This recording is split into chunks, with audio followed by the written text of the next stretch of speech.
Hello everyone, मैं नीलम तिवारी आप सभी का मैग्नेट ब्रेन्स में बहुत बहुत स्वागत करती हूँ। मैग्नेट ब्रेन्स एक ऐसा चैनल है जहाँ पर आपको किंडरगार्टन से लेकर 12th क्लास तक के सारे वीडियोस बिल्कुल फ्री अवेलेबल करवाए जाते हैं। जैसा कि आज हमने आपको संस्कृत का विश्व बंधुत्वम का लास्ट वीडियो में अनुवाद पूरा करवा दिया था। अब हम चलते हैं इसके अभ्यास कार्यों पर। ठीक है, अभ्यास यानी जो आपके पाठ्य पुस्तक में प्रश्न उत्तर दिए हैं वो, तो उनमें हम उसी क्रम में पहला प्रश्न जो आता है लिखा है उच्चारणम कुरुत, यानी उच्चारण कीजिए। उच्चारण करना है, इनमें करना कुछ नहीं है। ये जो हमारे पास शब्द दिख रहे हैं आपको लिखे हुए, इनको उच्चारण कीजिए। उच्चारण करने से हमारा उच्चारण कैसा होता है? शुद्ध होता है। हम भाषा को अच्छी तरह से बोल पाते हैं। ठीक है, शुद्ध बोलते हैं जब बार बार हम उच्चारित करते हैं तब। आगे लिखा है दुर्भिक्षे। ठीक है, दू पहले बोलेंगे, ये जो रा है उसको बाद में बोलेंगे, फिर भिक्षे को बोलेंगे। ठीक है, बोलेंगे दुर्भिक्षे। किसी भी शब्द को पहले मात्राओं को ध्यान से पढ़िए कि किसके बाद कौन सी मात्रा आ रही है, वैसे उसको पढ़ना है। दुर्भिक्षे राष्ट्र विप्लवे। राष्ट्र विप्लवे, राष्ट्र विप्लवे कैसे आया? राष्ट्र विप्लवे। विप पाप पूरा नहीं बोला, विप नहीं बोला, विप बोला थोड़ा सा। विप्लवे। विश्व बंधुत्वम। विश्व बंधुत्वम, तो साथ में बोलेंगे तो क्या बन जाएगा? विश्व बंधुत्वम। ठीक है, अब आके लिखा है विश्व। अब क्या लिखा है ये? विश्व संति। विश्व संति। विश्व संति का अर्थ क्या हुआ? विश्वास करते हैं। उपेक्षा भावम। उपेक्षा भाव यानी अनादर की, छोटा दिखाना, किसी को अपने से छोटा दिखाना ही उपेक्षा की भावना होती है। अब आगे पढ़ेंगे विद्वेषस्य। विद्वेषस्य पहले, अच्छा ये वाले शा को बोलने का तरीका क्या होता है? हम अपनी जो हमारी जीभ होती है, हमारी टंग होती है, उसको पलट लीजिए पूरा। जैसे ही पलटेंगे और फिर शा की ध्वनि निकालिए तो वो जो गर्म हवा निकलती है वो ही श, उसको इस प्रकार से बोला जाता है श। ठीक है, विद्वेषस्य यानी विद्वेष की। ध्यातव्यम। ध्यान अलग कर दीजिए, तव्यम अलग कर दीजिए। ध्यातव्यम ध्यान देने योग्य। दुख भाक, कहते हैं दुख भाक, दुख की भाव दूर होना। प्रदर्शयन्ति प्रदर्शित करना। ठीक है, आगे देखते हैं मंजूषातः समानार्थक पदानि चित्वा लिखत। मंजूषा से समानार्थक पदों को चुनकर लिखिए। अब आगे लिखा है परस्य, यानी पर का अर्थ हुआ दूसरों, और काकी का अर्थ षष्ठी विभक्ति बता रही है, कह रहे हैं परस्य यानी दूसरों का। दुखम दुख। आत्मनम अपना, आत्मा का, आत्मनम यानी अपना। बाधित यानी रुकना। परिवार, परिवार तो जिस जैसे आपको पता ही है, परिवार जहां पर हम आपस में आप सदस्य रहते हैं। संपन्नम संपन्न होना। त्यक्त्वा छोड़कर। संपूर्ण यानी पूरा, सर्वत्र।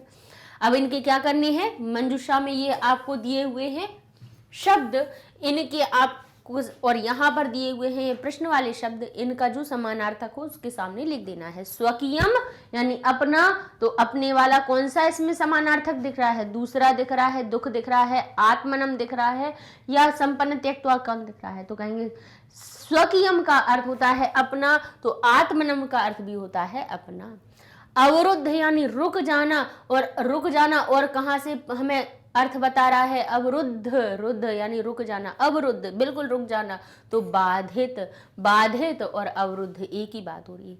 कुटुंब किसको कहा जाता है? परिवार को कहा जाता है। अन्यस्य यानी अन्य का अर्थ क्या हुआ? दूसरा, और उसमें भी काकी के का अर्थ है, तो अन्यस्य यानी दूसरों का। तो यहाँ पे दूसरों का भाव बताने वाला कौन सा शब्द है? परस्य यानी पर का, दूसरों का। अपहाय, अपहाय यानी छोड़ना या छोड़कर, तो यह इसका हमारा जो समानार्थक बनेगा क्या बनेगा? त्यक्त्वा यानी छोड़कर। त्यज धातु का रूप बना त्यक्त्वा यानी छोड़कर। आगे लिखा हुआ है समृद्धम। समृद्ध का अर्थ क्या होगा? यानी जिसके पास हर चीज उपलब्ध हो वो समृद्धि होता है, समृद्ध होता है। तो उसी का हमारा समानार्थक क्या बन रहा है? संपन्नम। जिस संपन्न हो, जिसके पास हर तरह के सुख साधन होते हैं, वो समृद्ध और संपन्न कहलाता है। कष्टम। कष्टम का अर्थ यहाँ पे समानार्थक क्या होगा बताइए, दुख होगा या संपूर्ण होगा? तो कहेंगे कष्ट और दुख एक ही बात होती है। निखिले, निखिल का अर्थ क्या बताया था हमने, निखिले संसारे, तो क्या बताया था, संपूर्ण संसारे, संपूर्ण, पूरा। तो निखिल और संपूर्ण एक ही बात होती है। इस प्रकार से ये आपके समानार्थक शब्द हो जाते हैं। ठीक है, अब आगे लिखा है रेखांकितानि पदानि, यानी रेखांकित जो पद हैं उनको संशोधित करके लिखना है। अब संशोधित यानी उनको ठीक ठाक करके, उनमें क्या ठीक ठाक करना है, अब इसको हमें देखना पड़ेगा। इसको देखने के लिए आपको थोड़ा सा क्या ध्यान करना होगा, हमें अपने कारकों को, इनको ठीक करना तो हम बता देंगे, इसके बाद में ये आ जाओ, इसके बाद इसकी जगह पे ये लिख दीजिए, इसकी जगह पे ये, आंसर तो मिल जाएंगे, लेकिन इनमें क्या ठीक ठाक कर रहे हैं ये तो हमें पता होना चाहिए।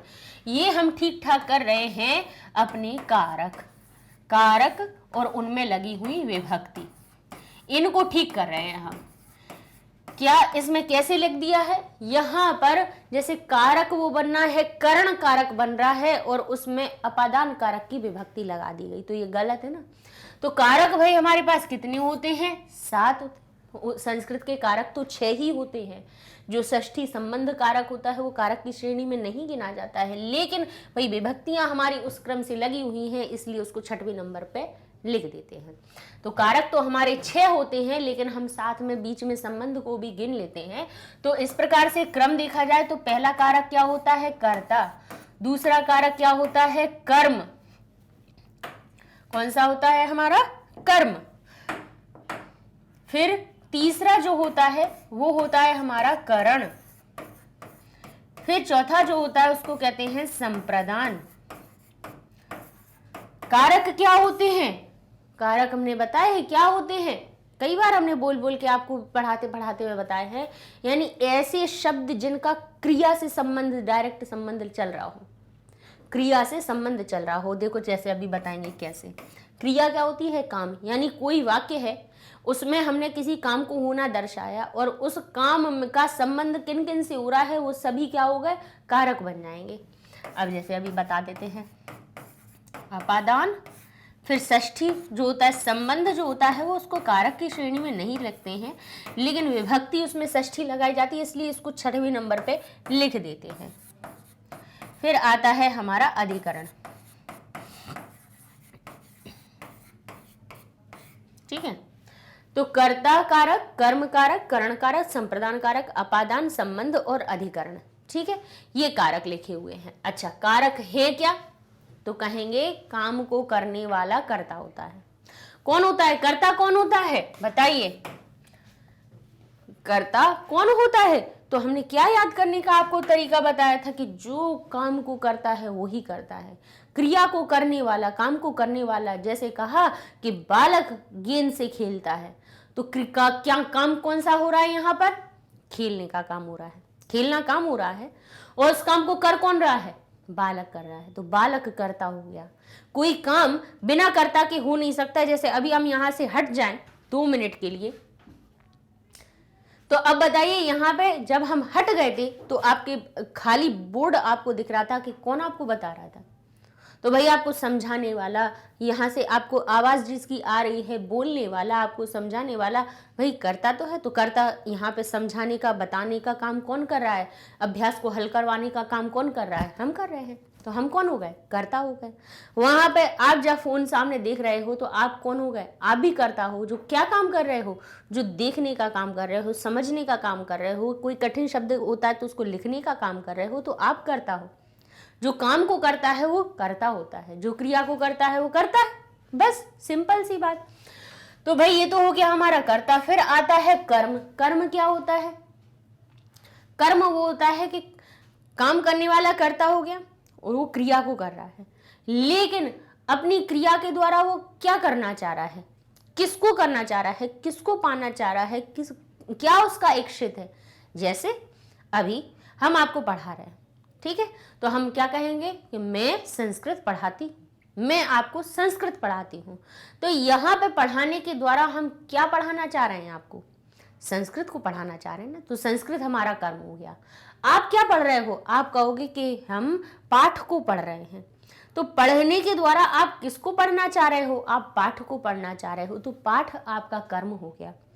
फिर आपने कहा कि अब हमारे विद्यालय खुल गए हैं तो मैं विद्यालय जाता हूं, तो मैं तो हो गया कर्ता, जाना आपकी क्रिया हो गई, लेकिन कहाँ को जा रहे हो? विद्यालय को जा रहे हो, विद्यालय आपका कर्म हो गया। मैं माता पिता को प्रणाम करता हूं, तो प्रणाम करना आपकी क्रिया हो गई, मैं कर्ता हो गया, क्रिया प्रणाम करना हो गई, लेकिन किसको प्रणाम कर रहे हो? माता पिता को कर रहे हो, तो माता पिता आपके कर्म हो गए।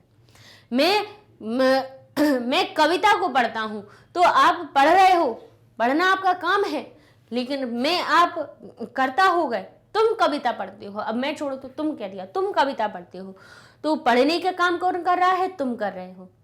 क्रिया क्या हो गई? पढ़ना, लेकिन क्या पढ़ रहे हो? किसको पढ़ रहे हो? कविता को।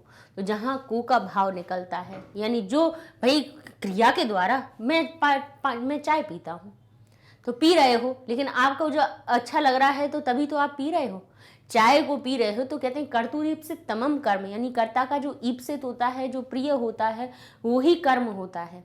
यही कहा जाता है कि कर्तुरीप्सित तमम कर्म, जो कर्ता होता है उसका जो ईप्सित होता है वो ही हमारा कर्म कहलाता है। तो यहाँ पर कर्म कौन हो गया? जो कर्ता का प्रिय है। और अब बताइए, इसमें क्रिया से उससे का संबंध हो रहा है कि नहीं हो रहा है? हो रहा है ना, कि पढ़ रहा है, किसको पढ़ रहा है? पढ़ने के द्वारा किसको पढ़ना चाह रहा है? पुस्तक को। तो पुस्तक और पढ़ने में भी आपस में संबंध हो गया, तो ये कारक है। इसीलिए अब कहते हैं मैं अब इसमें हम करण कारक को बता रहे हैं। मैं कलम से लिखती हूं, यहाँ पे मैं कौन है? कर्ता। लिखना हमारी क्रिया है, लेकिन अब इसमें हमारा सहायक कौन बन रहा है? ये लाइन बनाने में सहायता किसने की? ये लिखने में सहायता किसने की? बोले कलम ने। तो कलम हमारा करण हो गया। कलम क्या हो गया? करण। तो जहां पर करण यानी क्या हो? बोले जहां सहायक कोई वस्तु बन रही हो, उसमें आप क्या लगाएंगे? उसमें आप करण, उसको करण कारक बनाएंगे। विभक्ति कौन सी है बताएंगे? सहायता करने वाला जो शब्द होगा, जैसे मैं फुटबॉल खेलता हूं, अब मैं कौन हो गया? कर्ता। खेलना क्रिया हो गई, फुटबॉल क्या हो गई आपकी? फुटबॉल क्या हो गई आपकी? कर्म बन गई। लेकिन किसके द्वारा खेलते हो? तो फुटबॉल को तो पैरों के द्वारा खेला जाता है ना, तो पैर आपके सहायक बन गए। ठीक है, तो पैर कौन बन गए? आपके सहायक बन गए। मैं पत्र लिखता हूं, लेकिन फिर आपने कहा कि मैं कलम के द्वारा पत्र लिखता हूं, मैं कलम से लिखता हूं, मैं पेंसिल से लिखता हूं, मैं रंगों से लिखता हूं। तो भाई रंग हो गए, कलम हो गई, पेंसिल हो गई, वो सब आपके कौन हो गए? करण हो गए। करण यानी सहायक। तो यहाँ पे जहाँ पे आपको सहायक शब्द दिखे वो आपका करण बन जाएगा। संप्रदान कौन होता है? संप्रदान कारक होता है जिसके लिए किया जाता है काम, जिसके लिए किया जाता है काम और जिसको दिया जाता है दान, वो होता है संप्रदान। ठीक है, तो कहते हैं कि अब कहते हैं माता, जैसे अब हम कहें हम बच्चों के लिए सैंपल पेपर बनाते हैं, तो यहाँ पे मैं शब्द आया, हम शब्द आया, बोले किसके लिए बना रहे हैं? छात्रों के लिए। छात्र क्या होगा? हमारे संप्रदान होगा, जिसके लिए किया जाए काम, यानी जिस शब्द में के लिए जोड़ा रहे, जिसके लिए काम किया जाता है वो कौन हो जाता है? हमारा संप्रदान होता है। तो कहते हैं हम छात्रों के लिए पाठ पढ़ाते हैं, हम छात्रों के लिए प्रश्न उत्तर लिखते हैं। तो हम प्रश्न उत्तर तो लिख रहे हैं, किसके लिए लिख रहे हैं? छात्रों के लिए। तो छात्र कौन हो गए? संप्रदान हो गए। अब लिखते हैं अपादान। कहते हैं मैं प्रतिदिन घर से ऑफिस आती हूं, मैं प्रतिदिन घर से ऑफिस आती हूं। तो यहाँ पर हमें एक जगह से अलग होना पड़ा ना, तब तो हम दूसरी जगह पे पहुंचे। तो जहां से अलग हो रहे हैं, भाई आ रही हूं, आने की क्रिया हो रही है, कहां से हो रही है? घर से हो रही है, यानी घर से अलग हो रही है, तब हम जाके ऑफिस आ रहे हैं। तो जहां से अलग होया जाता है उस स्थान को या उस शब्द को अपादान कारक कहते हैं। यानी वृक्ष से पत्ता गिरना, वृक्ष से वृक्षात पत्रम पतति, ये इतना उदाहरण दिया जाता है। बालक अश्व कहते हैं अश्वात पतति, अश्व से गिरता है। तो ये बहुत कॉमन उदाहरण है, देते ही हैं सब। हम सिंपल यही कहते हैं कि वह राम गांव से शहर आता है। तो भाई शहर आने के लिए उसको कहाँ से अलग होना पड़ा? गांव से। तो वो हमारा गांव कौन हो गया? अपादान, जहां से अलग होया जाए। ठीक है, उस जगह को, उस स्थान को अपादान कह देते हैं। संबंध, संबंध क्या दर्शाता है? संबंध का अर्थ ही होता है कि रिलेशन दर्शाना, रिश्ता दर्शाना। कहा मेरा गांव, तो यहाँ पे गांव से किसका रिश्ता हो गया? मेरा हो गया। तुम्हारा घर, तो घर से किसका रिश्ता हो गया? तुम्हारा हो गया। हम सबका देश, तो देश से किसका रिश्ता हो गया? हम सभी का। तो हम और देश में संबंध हो गया। तो यहाँ पे जिससे संबंध होता है, जैसे मुझसे है तो मैं अपने आप में षष्ठी विभक्ति लगाएंगे। फिर कहेंगे तुमसे है तो तुम शब्द में षष्ठी लगेगी। हम सभी का देश है तो देश में षष्ठी नहीं लगाई जाएगी। हमारा जो संबंध कारक होगा वो कौन बनेगा? हम बनेंगे, तुम बनोगे और हम सब बनेंगे। ठीक है, जैसे कहेंगे बालक के मामा आए हैं, राम के मामा आए, तो राम के मामा, तो मामा तो जैसे के तैसे हैं लेकिन वो किसके हैं? राम के। तो राम कौन हो गया? संबंध कारक हो गया। अब आते हैं अधिकरण कारक पे। अधिकरण कारक कहता है कि आधारो अधिकरणम, सूत्र कहता है कि जो आधार होता है, क्रिया का आधार जो बनता है वो अधिकरण होता है। यानी कोई काम है उसका कुछ ना कुछ तो आधार होता है। आधार का मतलब जैसे आप रहते हो, रहने का काम आप कर रहे हो, तो कहाँ रहते हो? घर में रहते हो, तो घर आपका अधिकरण हो गया। कहाँ रहते हो? कॉलोनी में रहते हो, बोले हाँ, तो कॉलोनी आपका आधार हो गई। भोपाल में रहते हो, बोले हाँ भोपाल में रहते हो, तो भोपाल आपका आधार हो गया। भाई रहने का आपका आधार क्या है? भोपाल है, कॉलोनी है, घर है, देश है। मैं भारत देश में रहता हूँ, तो भारत आपका क्या हो गया? देश हो गया। रहने का आधार क्या बना? भारत, देश बना। तो भाई ये तो केवल रहने की बात हुई। अब चलने फिरने की बात हुई। मैं सड़क पर चलता हूँ, मैं सड़क पर चलता हूँ, तो चलने का आधार क्या बन गई? सड़क। मैं सड़क पर दौड़ता हूँ, दौड़ने का आधार क्या बन गया? सड़क बन गई। मैं मैदान में दौड़ता हूँ, तो यहाँ दौड़ने का आधार क्या बन गया? आपका मैदान बन गया। मैं विद्यालय में पढ़ता हूँ, तो पढ़ने का आधार क्या बन गया? आपका विद्यालय बन गया। मैं कक्षा में बैठता हूँ, तो बैठने का आधार क्या बन गया? कक्षा। मैं कुर्सी पर बैठता हूँ, मैं पलंग पर सोता हूँ, मैं जमीन पर सोता हूँ, तो यहाँ पे क्रिया का कुछ ना कुछ आधार बन रहा है। हवा में लटक के तो नहीं होता है कोई काम, नहीं होता ना।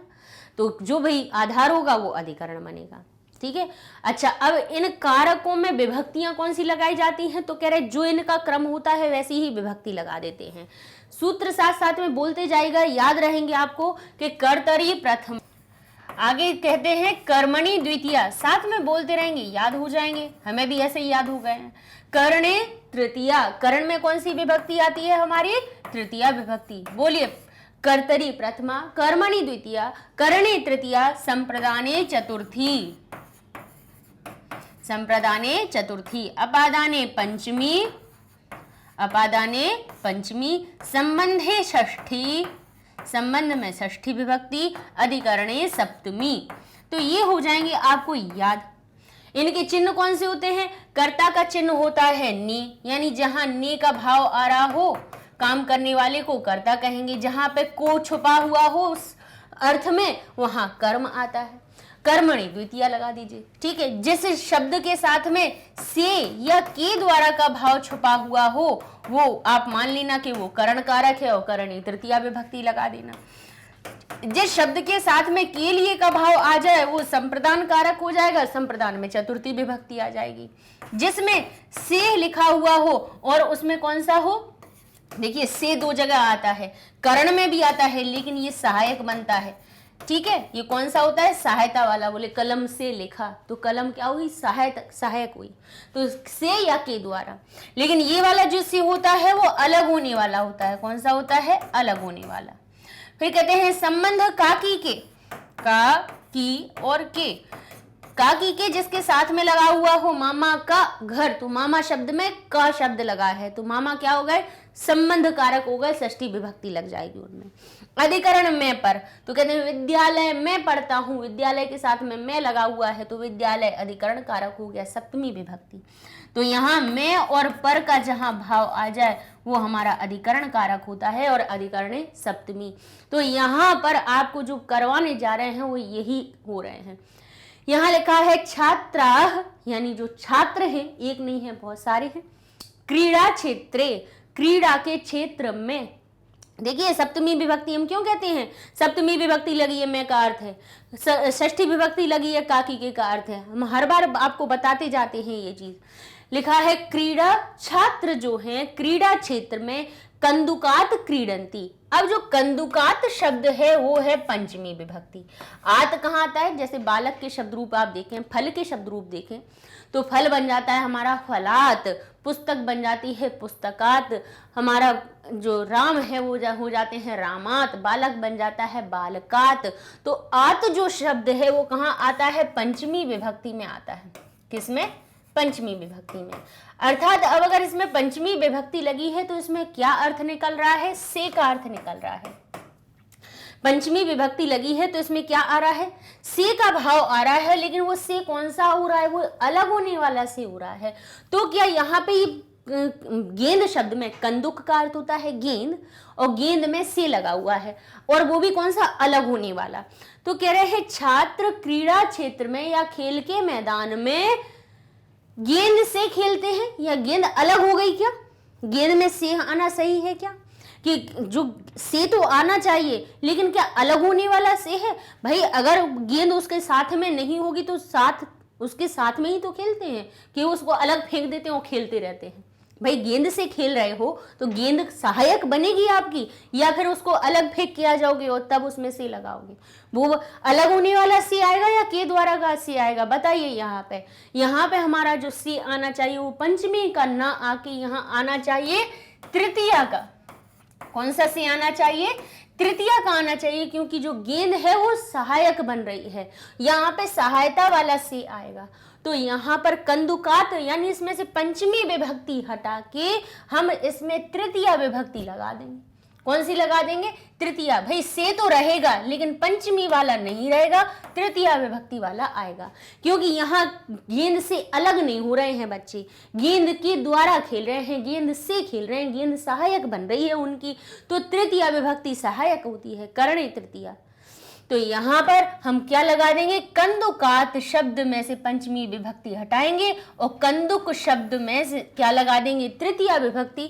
तो कंदुक बन जाएगा कंदुकेन। क्या बन जाएगा, कंदुकेन। समझ गया, बस ये इसमें था।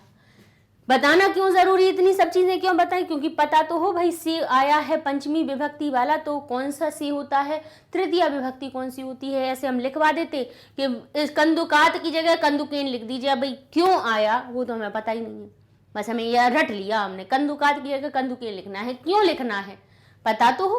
तो ये आपको, अब जैसे यहाँ मान लीजिए यहाँ कंदुकात पे नहीं होता, यहाँ पे क्रीड़ा क्षेत्र पे होता, और यहाँ लिखा होता क्रीड़ा क्षेत्रम, ठीक है। यहाँ क्रीड़ा क्षेत्र गलत लिख के क्रीड़ा क्षेत्रम लिख दिया होता और कहा होता कि इसको सही कीजिए, तो यहाँ पे क्या अर्थ निकल रहा था कि छात्र खेल के मैदान को बॉल से खेलते हैं, खेल के मैदान को बॉल से खेलते हैं। तो क्या ये सही होता, सही होता क्या, नहीं होता ना। तो आप क्या कहते कि छात्र खेल के मैदान में बॉल से खेलते हैं, सही वाक्य तो यही होगा ना कि जो छात्र हैं खेल के मैदान को नहीं लगा के हम उसमें मैं लगाए तो सही होगा कि खेल के मैदान में बॉल से खेलते हैं।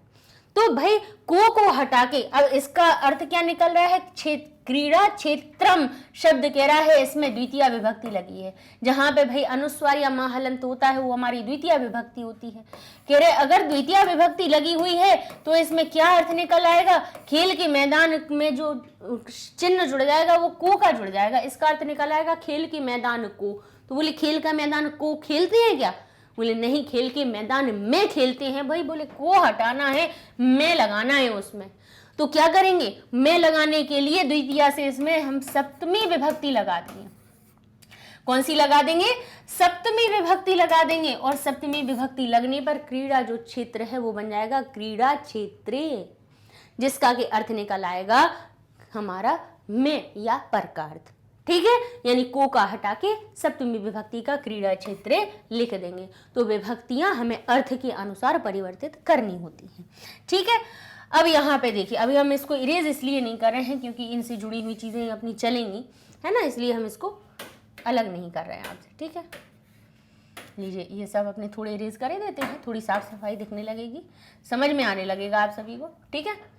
अब यहाँ क्या लिखा है, अब एक यहाँ पे शब्द रूपों का थोड़ा सा इन्होंने हेर फेर कर दिया। यहाँ विभक्तियों का हेर फेर था, यहाँ पे शब्द रूपों का हेर फेर कर दिया। कैसे, यहाँ लिख दिया उन्होंने बालिका और यहाँ लिख दिया ते।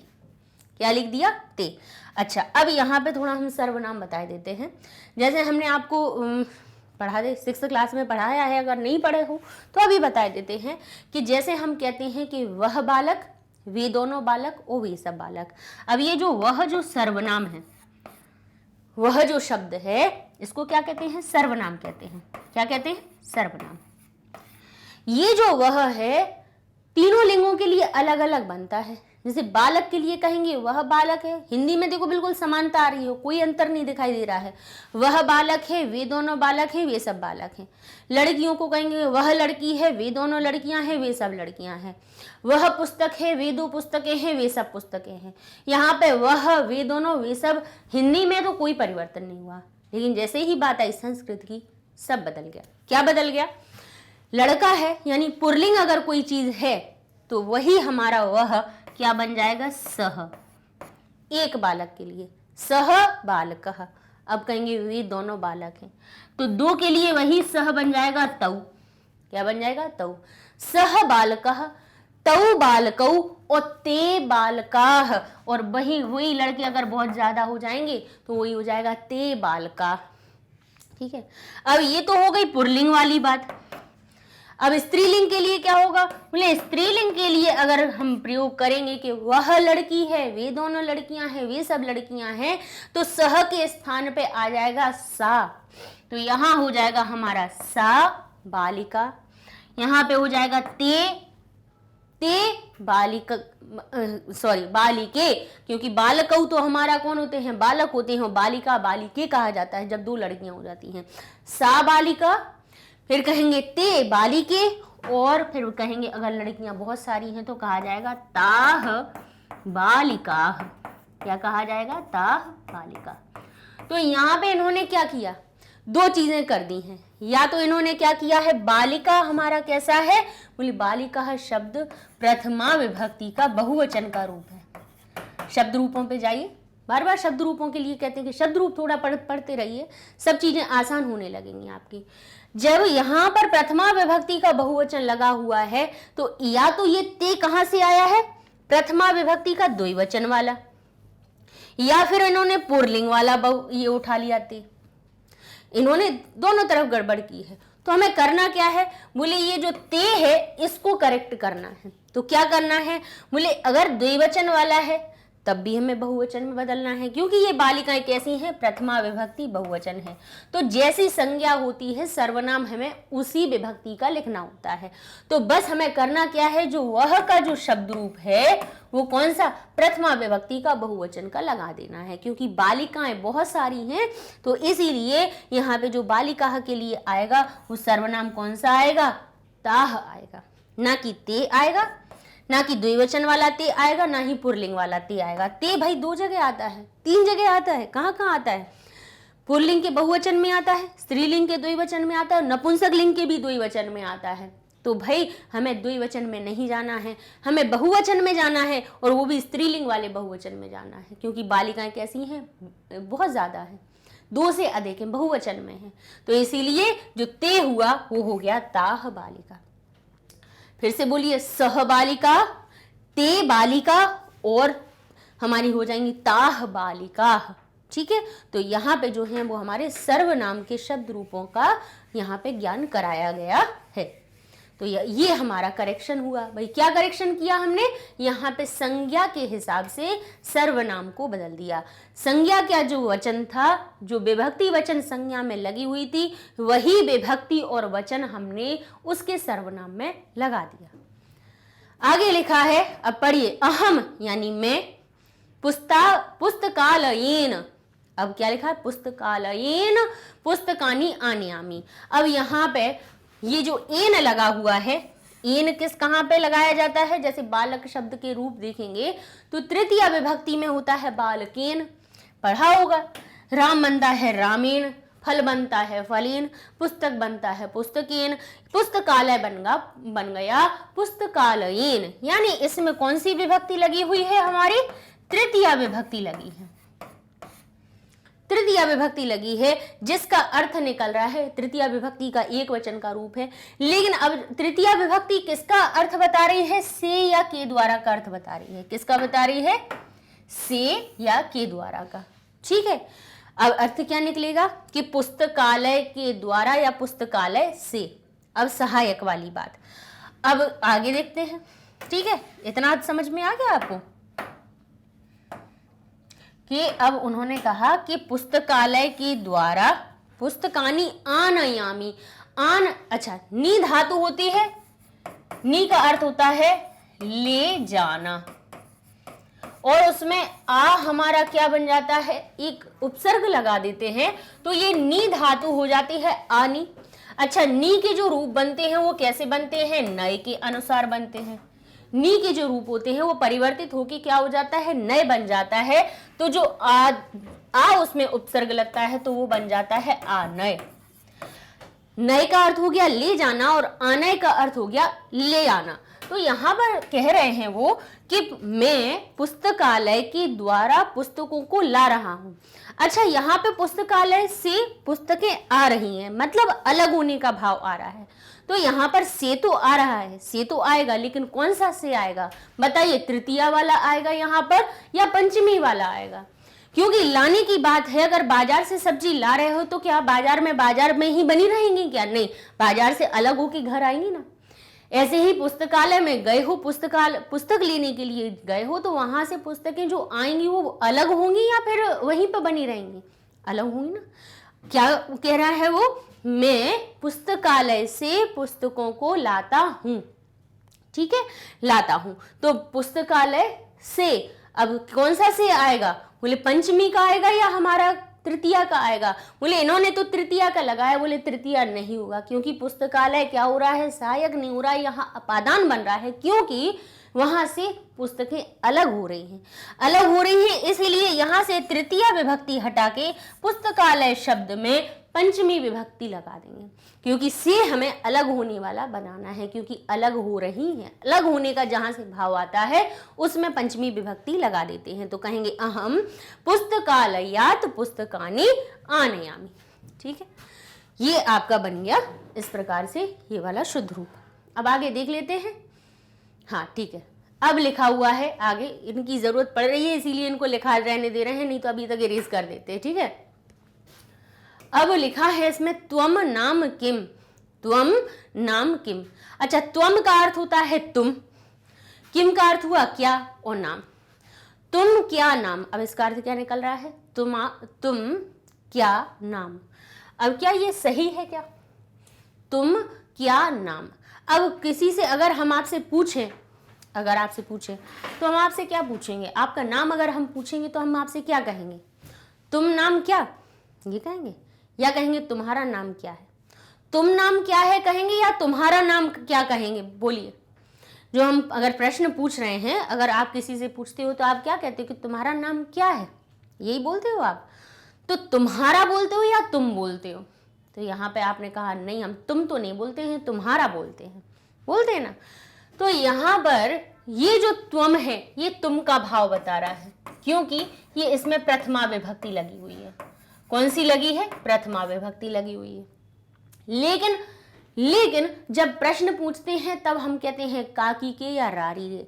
यहाँ पर हम आपको एक चीज और बता देते हैं, ध्यान रख लीजिए, ध्यान रखने की बात है। जो संबंध कारक होता है उसकी पहचान क्या होती है? या तो उसमें काकी के लगा होता है या फिर रारी रे भी लगा होता है। क्या लगा होता है? रा, री और री। अब आप कहोगे रारी रे कहाँ होता है? काकी के तो देखा है, रारी रे नहीं देखा है। बिल्कुल देखा है, बचपन से देखा है। बोले कहाँ देखा है? बोले मेरा में मेरा देखा है, मेरी में देखा है मेरी, मेरे भाई में मेरे। तो रा री रे, क्योंकि मैं के साथ में का नहीं लगाते, मैं का नहीं कहते हैं, मेरा कहते हैं, मेरी कहते हैं, मैं की नहीं कहते। कि मैं की बहन, मैं की बहन बोलोगे, बोलोगे मेरी बहन। मेरे भाई, मेरे मित्र, तो ये नहीं कहोगे कि मैं के मित्र, बोलोगे क्या? मैं के बोलोगे, नहीं बोलोगे ना, क्या बोलोगे? मेरे। तो रारी रे। तुम में तुम का नहीं कहोगे, कहोगे तुम्हारा। तुम्हारी, तुम्हारे, तो रा री रे भी हमारा कहाँ आता है, षष्ठी में आता है। तो करना क्या है, बोले तुम में जो प्रथमा विभक्ति लगी हुई है उससे उसको क्या करना है, षष्ठी में परिवर्तित कर देना है। क्योंकि यहाँ पे क्या हो रहा है, नाम से तुम्हारा संबंध हो रहा है। तो क्या कहेंगे कि तुम्हारा नाम क्या है, नाम किसका, तुम्हारा। तो तुम के साथ में संबंध बताया जा रहा है, तो किसके साथ, किसके नाम का किसके साथ संबंध है, तुम्हारे साथ में। तो तुम कौन हो गए, संबंध कारक हो गए, और संबंध है षष्ठी। इसीलिए त्वम की जगह पे इसकी षष्ठी विभक्ति का रूप हमने तव लगा दिया। तो हमारा प्रश्न क्या बनेगा, तव नाम किम। आपने बहुत जगह पढ़ा होगा, जब संस्कृत पढ़ते हो आप, देखा होगा ना, लिखा होता है मम विद्यालय, मम गृहम, है ना। तो मम का अर्थ होता है मेरा, और तव का अर्थ होता है तुम्हारा। ठीक है, मम तो याद हो जाता है बच्चों को, लेकिन तव याद नहीं रहता है। तब मम का अर्थ होता है मेरा, तो तव का अर्थ होता है तुम्हारा। ठीक है, इसको याद रखिएगा। आगे देखते हैं, अब लिखा है गुरुम नमः। क्या लिखा है, गुरुम नमः। अब इसका अर्थ निकल रहा है गुरु को। अब गुरु शब्द में कौन सी विभक्ति लगी है हमारी, द्वितीय विभक्ति। द्वितीय विभक्ति लगने से इसमें अर्थ निकल रहा है गुरु को नमः, यानी नमस्कार है, गुरु को नमस्कार है। तो आप कहेंगे इसमें क्या गलती है, इसमें तो को बिल्कुल ठीक दिख रहा है। को का भाव आ रहा है और गुरु शब्द में द्वितीय विभक्ति लगी है, यानी को के साथ में, ठीक है, को हमारे यानी किसको नमस्कार कर रहे हैं, किसको कर रहे हैं, हम अपने गुरु को कर रहे हैं। तो को का शब्द भी अर्थ निकल रहा है और उसमें द्वितीय विभक्ति लगी है। तो गलती कहाँ है इसमें, तो गलती इसमें कुछ नहीं है, लेकिन सूत्र कुछ और कहता है। कौन सा सूत्र, एक होता है जो चतुर्थी विभक्ति का एक सूत्र होता है, कहता है नमः स्वस्ति स्वधा अलम वषट योगे, वषट योगे चतुर्थी। क्या हुआ, नमः स्वस्ति स्वधा अलम वषट योगे चतुर्थी, यानी जहां पे जिसको नमस्कार किया जाए, जिसको कहा जाए तुम्हारा कल्याण हो, स्वधा स्वाहा अलम वषट, ये शब्द जिसके साथ में लगे हुए हों उसमें द्वितीय नहीं लगा के उसमें चतुर्थी लगाते हैं। तो यहाँ पे क्या किया, कहा गुरुम नमः। तो गुरु को नमस्कार कहना था, तो बोले गुरु को नमस्कार, को का भाव निकले तो निकलता रहे, लेकिन सूत्र कहता है नमः स्वस्ति स्वधा अलम वषट योगे चतुर्थी, यानी जहां पे नमः लिखा हुआ हो, स्वस्ति लिखा हो, स्वधा लिखा हो, हमारा वषट लिखा हो, अलम लिखा हो, उनके योग में आप चतुर्थी विभक्ति लगाना। तो गुरु शब्द में द्वितीय विभक्ति हटा के गुरु वे उसकी चतुर्थी विभक्ति लगा दी, और इस प्रकार से ये हमारा शुद्ध अर्थ बन गया। ठीक है, भले ही हिंदी में हम उसको कहते रहे कि गुरु को नमस्कार है, लेकिन यहाँ पे जो विभक्ति आएगी वो चतुर्थी विभक्ति आएगी। ठीक है, इस प्रकार से यहाँ पे इस वीडियो में हमने आपको पहले, दूसरे, तीसरे, 3 हमने आपको प्रश्न करवा दिए हैं, और अगले वीडियो में हम आपको चतुर्थ से लेकर सप्तम आपके जितने भी प्रश्न हैं आपकी पुस्तक में दिए हुए हैं उनको हल करवा देंगे। अच्छा, ये सारे वीडियोस आपको हमारी मैग्नेट ब्रेन्स वेबसाइट पे आसानी से मिल जाएंगे। करना क्या है, गूगल टैब पे जाइए, लिखिए magnetbrains.com, इंटर करते हैं, वेबसाइट पेज ओपन हो जाता है। यहाँ पे क्लासेस दिखने लगेंगी, तो क्लास 7th पे गए तो 7th क्लास के सब्जेक्ट्स आ गए, संस्कृत पे गए तो संस्कृत का पेज ओपन हो गया। यहाँ पे चैप्टर वाइज वीडियोस मिल जाएंगे, यानी अब यहाँ पे बड़ी पूरी लिस्ट एक साथ नहीं खुलनी है, जिस चैप्टर को खुलना है बस उतने ही वीडियो आएंगे। जैसे चैप्टर 1 को क्लिक करेंगे तो चैप्टर 1 के ही 3 लेक्चर दिखेंगे, उनमें पहला सिलेक्ट अनुवाद किया तो अनुवाद वाला ही दिखेगा, अभ्यास को सिलेक्ट करेंगी तो अभ्यास ही दिखेगा। प्लेलिस्ट में क्या होता है, एक साथ में सारी इकट्ठी चीज़ें खुल जाती हैं, तो जब आप ढूंढते हैं तो कई सामने हुई चीज़ें नहीं मिलती। अभ्यास पार्ट 1 तो मिल गया, पार्ट 2 नहीं मिल रहा, भाई यहाँ पे सब मिल जाएगा, आसानी से मिल जाएगा। ढूंढिए और पढ़ते रहिए मैग्नेट ब्रेन्स के साथ में। मिलते हैं नेक्स्ट वीडियो में, जिसमें कि अपने बचे हुए प्रश्न हैं उनको हम हल करवाएंगे। तब तक के लिए धन्यवाद।